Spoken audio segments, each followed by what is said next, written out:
കാലം മാറി കാർന്നവരെ. ഇത് വർഷം 2024 കൃഷ്ണകുമാറും കുടുംബവും ബാലിയിൽ വെക്കേഷൻ ആഘോഷിച്ചതിന്റെ അനുബന്ധ ഫോട്ടോകളും വീഡിയോകളും സോഷ്യൽ മീഡിയയിൽ കണ്ട കാരണവന്മാരും ഓൺലൈൻ ആംഗ്ലമാരും 70കളുടെ വസന്തങ്ങൾക്കും ഇപ്പോൾ ഉരുപൊട്ടി ഒളിച്ചുകൊണ്ടിരിക്കുകയാണ്. സ്വന്തം പിതാവിന്റെ രാഷ്ട്രീയത്തിനോടുള്ള എതിർപ്പുകൾ അദ്ദേഹത്തിന്റെ പെൺമക്കളിലോട്ടും സ്വാഭാവികമായി വന്നപ്പോൾ ഓടി ഒളിക്കാതെ ധൈര്യത്തോടെ പോടാ പുല്ലേ എന്ന് പറഞ്ഞ് പുറത്തോട്ട് വന്ന സ്വന്തമായ വ്യക്തിത്വം ഉണ്ടാക്കിയെടുത്ത കൃഷ്ണ സിസ്റ്റേഴ്സ് എന്നറിയപ്പെടുന്ന അഹാന കൃഷ്ണ, ദിയ കൃഷ്ണ, ഇഷാനി കൃഷ്ണ, ഹൻസിക കൃഷ്ണ എന്നിവരാണ് സോഷ്യൽ മീഡിയ അടക്കി ഭരിക്കുന്ന ചുണക്കുട്ടികൾ. അവരുടെ വീട്ടിലെ ചെറിയ ചെറിയ വിശേഷങ്ങൾ സ്വന്തം യൂട്യൂബ് ചാനലുകളിലൂടെ വീഡിയോ ആക്കി മാറ്റി അതിലൂടെ പേരും പ്രസക്തിയും പണവും സമ്പാദിച്ച് സ്വന്തം വിവാഹം പോലും മാതാപിതാക്കളെ ആശ്രയിക്കാതെ നടത്താൻ കെൽപ്പുള്ള 4 വനിതാ രത്നങ്ങളാണ് കൃഷ്ണ സിസ്റ്റേഴ്സ്. സ്വന്തം പിതാവിന്റെ ചെറുനടിയിൽ നിന്നും ഉയർന്നു പൊങ്ങി സ്വന്തം വ്യക്തിത്വത്തിന്റെ വിമാനത്തിൽ പറന്നുകൊണ്ടിരിക്കുന്ന 4 വനിതാ രത്നങ്ങൾ.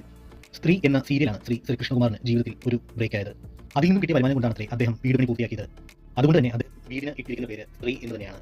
അതേ വീട്ടിൽ 4 സ്ത്രീകൾ ജനിച്ചതും ഇപ്പോൾ അക്ഷരാർത്ഥത്തിൽ എല്ലാ സ്ത്രീകൾക്കും മാതൃകയായി തന്നെ അവർ വളർന്നു വന്നതും ഒരു അത്ഭുതം തന്നെ.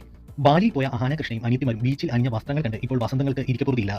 ഇതാണോ ഭാരത സംസ്കാരം? അച്ഛൻ നയിക്കുന്ന പ്രസ്ഥാനത്തിന്റെ മാനം കെടുത്തുമോ എന്നൊക്കെ പറഞ്ഞ് രാഷ്ട്രീയവും ഭൂമിശാസ്ത്രവും എല്ലാം കൂട്ടിക്കൊഴിച്ച് ഊട്ടക്കരച്ചിൽ. ഇവർ ഈ കാലത്തെ പെൺകുട്ടികളാണ് അമ്മാവ. ആണുങ്ങളുടെ ചവിട്ടുകൊണ്ട്